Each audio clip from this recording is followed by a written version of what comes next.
has now revealed that that information came direct from Meghan's ex-husband, Trevor Engelson, via an intermediary. Planned from the beginning. She denied being interested in the royal family, which she totally was. I know someone who knows the ex-husband who said she had a vision board with Prince Harry on. Something about this story never sat right, because behind the polished smile of Meghan Markle, a completely different narrative was quietly building. And now, whispers tied to Trevor Engelson are threatening to rip that illusion apart in ways no one expected. Trevor didn't just know Meghan, he knew the version of her that existed before the cameras, before the titles, before the world started calling her a duchess. And according to voices circling around him, what he saw back then doesn't match what the public was later shown. Not even close. Because while the world was busy celebrating a fairy tale romance with Prince Harry, another story, quieter, darker, and far more complicated, was already unfolding behind the scenes. And it all seems to orbit around one night, one moment in Toronto that people still can't fully explain. That night refuses to disappear. It lingers, it echoes, and the more people dig, the stranger it feels. Because Meghan wasn't just living one life at that time, insiders suggest she was balancing too. On one side, the rising humanitarian figure, controlled, graceful, camera-ready. On the other, a completely different energy. A social operator who understood rooms, who knew how to hold attention, who could shift atmospheres without anyone realizing what was happening. And where did this duality thrive the most? Soho House. That exclusive closed-door world where influence moves quietly and connections are currency. People began whispering that this wasn't just a hangout spot, it was a stage. A carefully chosen environment where rules blurred, where identities could stretch, and where someone like Meghan could operate in ways the public would never see. And suddenly, everything started feeling less accidental and more intentional. Because here's the unsettling question no one can shake. Was she simply adapting to her surroundings, or was she shaping them? Trevor's name keeps coming back into this because he represents the before.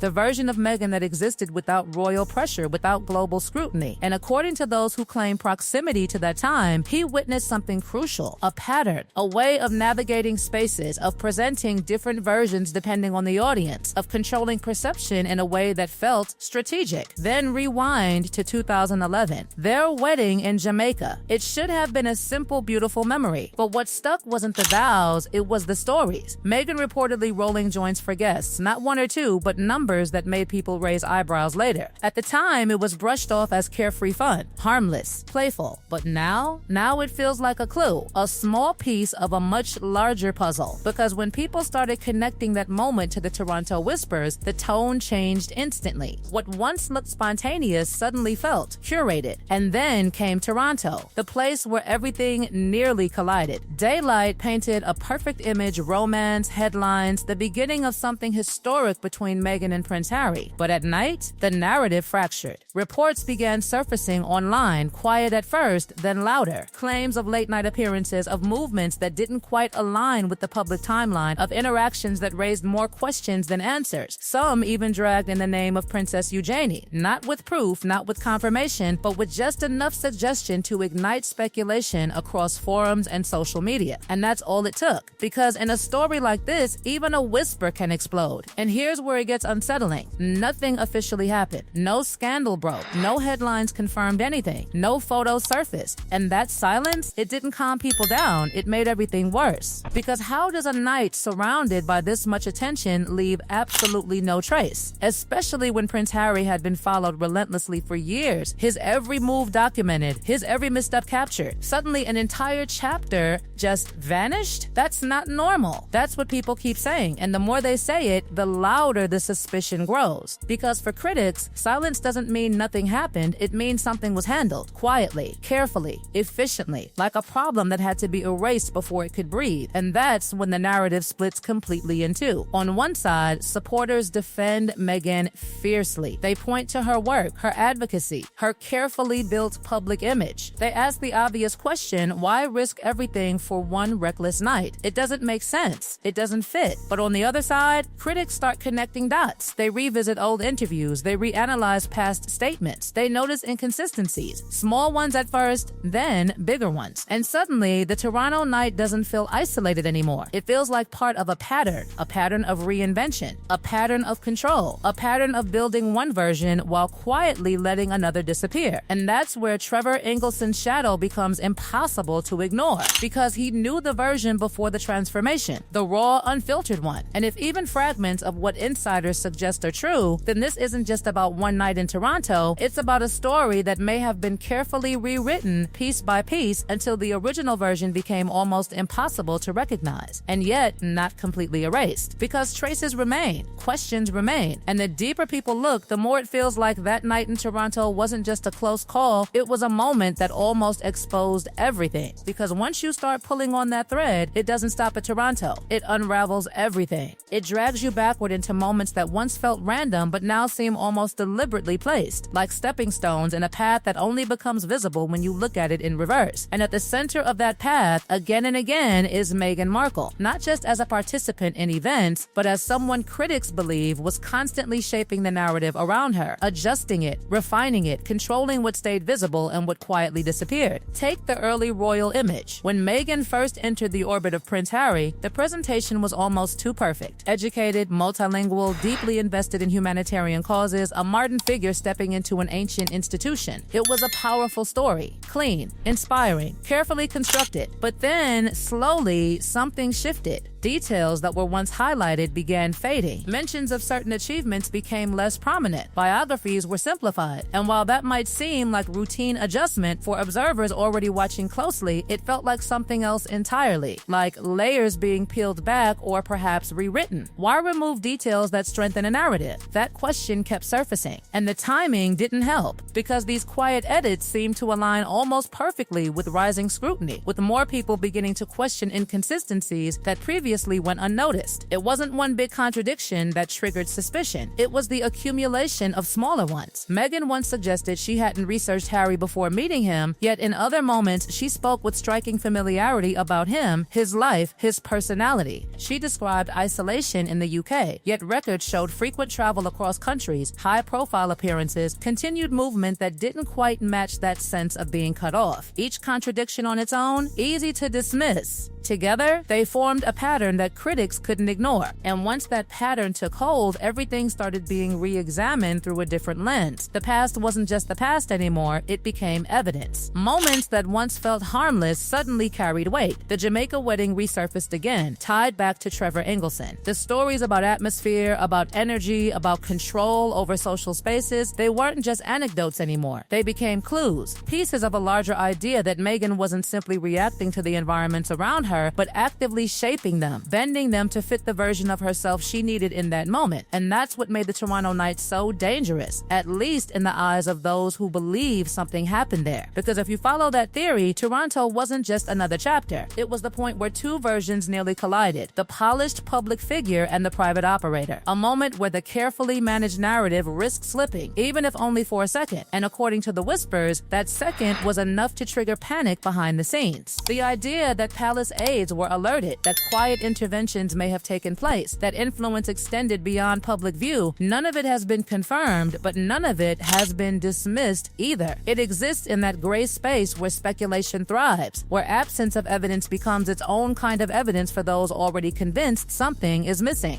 And when people started comparing this silence to past royal controversies, the contrast became impossible to ignore. Other scandals exploded instantly. Photographs circulated within hours. Headlines dominated global media cycles. But here, nothing. Not even a fragment. And that kind of emptiness in a world that feeds on exposure feels almost unnatural. So the question evolves. It's no longer just what happened.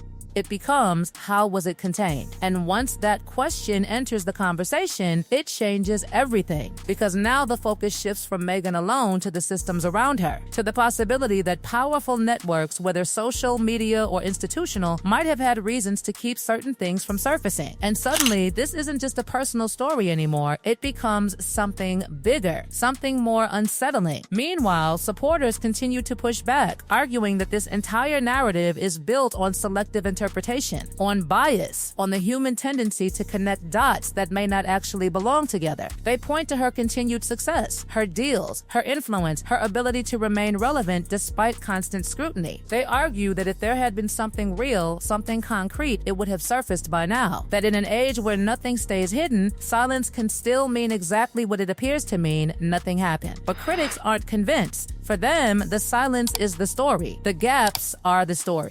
The missing pieces, the altered details, the fading connections, all of it feeds into a narrative that feels incomplete and therefore irresistible. Because people don't just follow certainty, they chase mystery. And Meghan's story, whether by design or by circumstance, is full of it. Even the business side of her life gets pulled into this web. Deals with major platforms rise and fall. Each shift interpreted as either validation or rejection, depending on which side of the narrative you believe. When partnerships end, critics call it exposure. When they continue, supporters call it proof of strength. Every move becomes evidence for one side or the other, reinforcing the divide rather than resolving it. And that divide is what keeps the story alive, not facts.